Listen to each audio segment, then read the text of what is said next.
Bismillahirrahmanirrahim. Assalamualaikum warahmatullahi wabarakatuh. Alhamdulillah, wassalatu wassalamu ala rasulillah wa ala alihi wa ashabihi wa man tabi'ahum bi ihsanin ila yaumil qiyamah. Amma ba'du. Para jamaah salat Isya dan juga insyaallah salat tarawih rahimakumullah. Kita sebentar lagi akan menjelang akhir Ramadan. Ya, tidak terasa. Rasanya baru kemarin kita masuk Ramadan, ternyata sudah hampir 10 terakhir kita jumpai. Dan jamaah yang berbahagia, kita semua pasti mengharapkan masuk surga. Ya. Semua kita ingin masuk surga. Tapi untuk masuk surga paling tidak ada 2 syarat minimal. Yang pertama adalah beriman kepada Allah Subhanahu wa taala. Ya, kita semua adalah orang-orang beriman. Amin. Yang kedua, syarat minimal masuk surga adalah amal kebaikan kita harus lebih banyak daripada amal keburukan. Allah Subhanahu wa taala berfirman, "Fa amma man thaqulat mawazinuhu fa huwa fi 'ishatir radiyah, wa amma man khaffat mawazinuhu fa ummuhu hawiyah." Wa ma adraka ma hiya narun hamiyah. Adapun orang-orang yang berat timbangan kebaikannya, maka dia berada dalam kehidupan yang mengenakan, yaitu surga.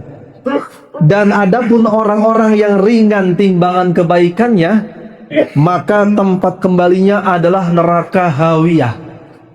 Neraka hawiyah itu apa? Yaitu tempat yang berisi api yang sangat panas. Surah Al-Qari'ah 1 sampai ayat ke-6 sampai 16 sampai ke-11. Jamaah yang berbahagia, ayat ini menekankan bahwa untuk masuk surga paling tidak amal kita harus lebih banyak yang baiknya daripada yang jeleknya. Sekarang kita hitung dari 24 jam waktu yang Allah Subhanahu wa taala berikan, berapa jam yang untuk kelalaian, berapa jam yang untuk kemaksiatan, berapa jam yang untuk ketaatan. Mata yang Allah berikan kepada kita lebih banyak dipakai buat melihat maksiat atau dipakai untuk melihat hal-hal yang Allah ridhoi? Telinga yang diberikan kepada kita lebih banyak mana dipakai untuk kemaksiatan ataukah ketaatan? Bahkan mungkin HP yang kita beli, yang kita bawa kemana-mana, HP itu lebih banyak kita pakai untuk ketaatan atau lebih banyak kita pakai untuk kelalaian dan maksiat? Ini semua harus kita kalkulasikan. Hasibu anfusakum qabla an tuhasabu. Hisablah diri kalian sebelum kalian nanti dihisab.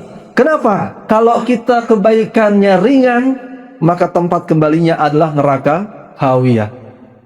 Nah, oleh karena itu, di bulan Ramadan ini waktunya kita menutupi celah-celah kekurangan kita yang tadi itu. Waktunya kita menambah kebaikan-kebaikan supaya kebaikan kita lebih berat nanti. Karena kalau bukan bulan Ramadan, kapan lagi?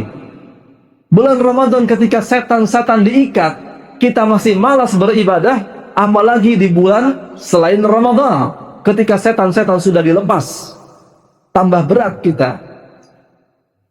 Dan di akhir-akhir Ramadan, ada hal-hal yang harus kita perhatikan supaya amal ibadah kita lebih banyak, yaitu yang pertama, lebih serius dalam ibadah. Rasulullah sallallahu alaihi wasallam mencontohkan, kana Rasulullah sallallahu alaihi wasallam yajtahidu fil ashril awakhir ma la yajtahidu fi ghairihi. Rasulullah sallallahu alaihi wasallam itu bersungguh-sungguh di 10 terakhir Ramadan melebihi kesungguhan beliau di waktu yang lainnya. Rawahul Bukhari. Ini menunjukkan bahwa kita harus lebih serius. Rasul saja serius. Jadi kalau sudah menjelang 10 terakhir, yang biasanya hanya baca sehari 1 juz, harusnya 2 kali lipat, 2 juz. Yang tadinya hanya sholat ba'diyah atau sholat sunnah rawatib yang muakkad, ditambah yang ghairu muakkad juga dikerjakan.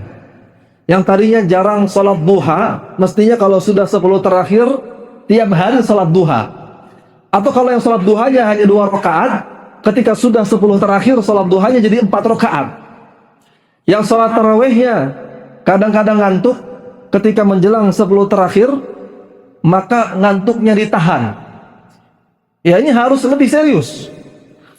Disebutkan dalam hadis yang lain, kana Nabi sallallahu alaihi wasallam idza dakhala al-ashru shadda mi'zarah wa ahya lailahu wa aiqadha ahlahu. Apabila Nabi sallallahu alaihi wasallam sudah masuk 10 terakhir, maka beliau mengencangkan sarungnya. Sebuah kiasan, mengencangkan sarung itu maksudnya menjauhi jima, menghidupkan malam-malamnya. Jadi Nabi SAW itu menahan ngantuknya ketika di 10 terakhir, ditahan ngantuknya. Dan bukan hanya itu, beliau juga membangunkan keluarganya untuk ibadah. Rawahul Bukhari wa Muslim. Kemudian jamaah yang dirahmati Allah Subhanahu wa taala, supaya kita lebih besar lagi pahalanya di 10 terakhir, maka kita disunahkan melaksanakan iktikaf. Iktikaf itu apa? Berdiam di masjid beberapa waktu untuk melaksanakan ibadah kepada Allah Subhanahu wa taala. Itu namanya iktikaf. Rasulullah sallallahu alaihi wasallam selalu iktikaf. Dalam sebuah riwayat an Aisyah radhiyallahu anha, anna Nabiy sallallahu alaihi wasallam kana ya'takiful ashral awakhir min Ramadan hatta tawaffahu Allah. Tsumma atakafa azwajuhu min ba'dihi. Bahwasanya Nabi sallallahu alaihi wasallam itu senantiasa iktikaf di 10 terakhir Ramadan sampai wafat. Jadi setiap tahun beliau senantiasa iktikaf sampai wafat. Setelah beliau wafat, istri-istri beliau sallallahu alaihi wasallam melaksanakan iktikaf juga. Rawahul Bukhari wa Muslim. Jadi iktikaf boleh untuk para ummahat atau wanita muslimah dengan syarat tempatnya aman dari fitnah dan mendapatkan izin dari suaminya. Dan bahkan dalam riwayat yang lain, falamma kana al-aamul muqbil ihtakafa 20 yauman. Di tahun terakhir menjelang wafatnya Nabi Muhammad sallallahu alaihi wasallam, beliau iktikafnya itu 20 hari. Rawahu Ahmad wa Abu Dawud wa Ibnu Majah. Jadi biasanya 10 hari terakhir, tapi di tahun-tahun terakhir menjelang wafatnya beliau iktikafnya 20 hari. Nah, ini hikmahnya besar jamaah. Kalau kita iktikaf, kita bisa fokus ibadah kepada Allah Subhanahu wa taala. Bandingkan orang yang iktikaf sama yang tidak iktikaf. Lebih banyak mana baca Al-Qur'annya? Orang yang iktikaf dengan yang tidak iktikaf, lebih tepat waktu siapa salatnya? Orang yang iktikaf dengan yang tidak iktikaf, doanya lebih banyak mana? Zikirnya lebih banyak mana? Jadi orang yang iktikaf ini, dia tidak terganggu dengan aktivitas-aktivitas yang melalaikan. Makanya Nabi mencontohkan iktikaf. Dan lebih maksimal dalam meraih Lailatul Qadar. Nah, ini penting sekali. Lailatul Qadar itu keutamaan yang sangat istimewa. Allah Subhanahu wa taala berfirman, Lailatul Qadri khairun min alfi syahr. Lailatul Qadar itu lebih utama dari 1000 bulan. Surah Al-Qadr ayat 3. Lebih baik dari 1000 bulan. 1000 bulan itu sekitar 83,4. 83 tahun, 4. Dan kata Ibnu Rajab Al-Hanbali, orang yang beribadah ketika bertepatan dengan Lailatul Qadar, maka dia ibadahnya nilainya lebih dari 1000 bulan. Nah, ini yang perlu diperhatikan. Khairun min alfi syahr, bukan sama dengan.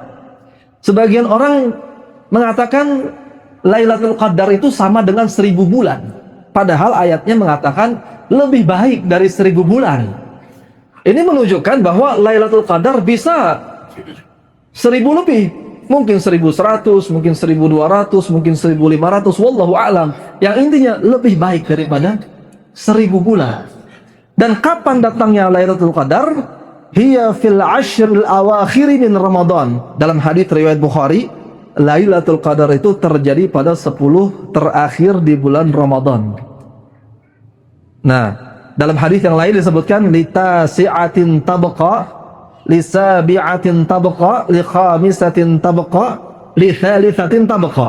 Bisa jadi pada 9 hari yang tersisa, Bisa jadi pada 7 hari yang tersisa, bisa jadi pada 5 hari yang tersisa, atau bisa jadi pada 3 hari yang tersisa. Rawahul Bukhari.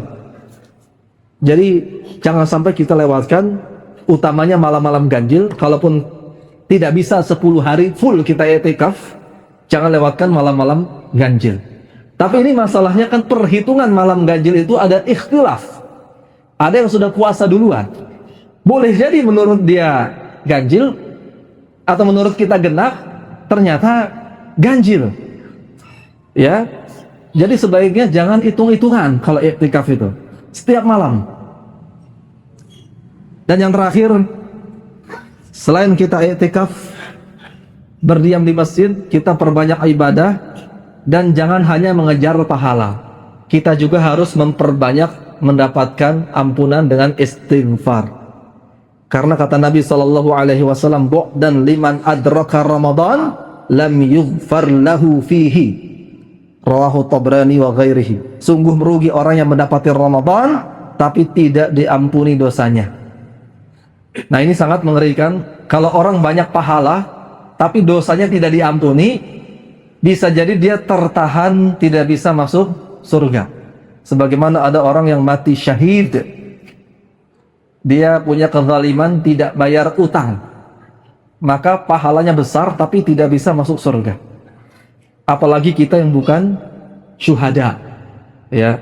Oleh karena itu, selain kita mengejar pahala, kita juga harus mengejar ampunan. Karena ada ayat yang mengancam, wa may ya'mal mithqala dzarratin syarran yarah. Siapa yang berbuat kejelekan seberat dzarrah akan mendapat balasannya, kalau seandainya dia tidak diampuni dosanya. Oleh karena itu, marilah kita di 10 terakhir Ramadan beriktikaf, memperbanyak ibadah dan memperbanyak istighfar, banyak-banyak minta maaf sama orang yang pernah kita zalimi. Jangan sampai pahala kita habis karena diadili nanti di hari kiamat, dan sebaliknya dosa orang yang kita zalimi ditimpakan kepada kita. Wallahu alam, ini yang bisa saya sampaikan. Subhanakallahumma bihamdik, asyhadu an la ilaha illa anta, astaghfiruka wa atubu ilaik. Assalamualaikum warahmatullahi wabarakatuh. Hasmi, sebuah gerakan kebangkitan.